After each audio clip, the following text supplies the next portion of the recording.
To assemble your base, first insert the base alignment bushing into the bottom of the base casting. Place this on the base and align with holes.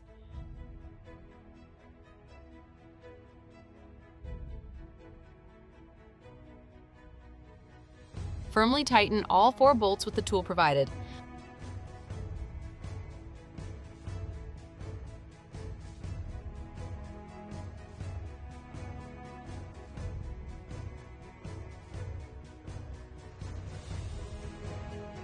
Follow the instructions on the Helux box to remove your new Helux umbrella.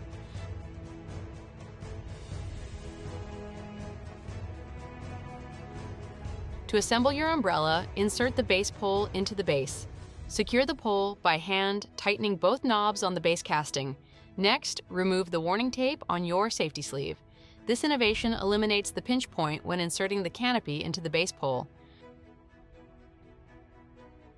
Once you have joined the canopy into the base pole, rotate the canopy until the pin pops into the base pole slot. Next, remove the battery module located on the motor housing. Locate the plug in the housing and insert into the battery module. Replace the module on the housing. To open or close the Helux, push the button located on the bottom of the motor housing. Your Helux Solar Motorized umbrella is now ready to use. Your Helux Solar Motorized umbrella can also be controlled through the Current Luxury app, remote, third-party system, or your smart home devices.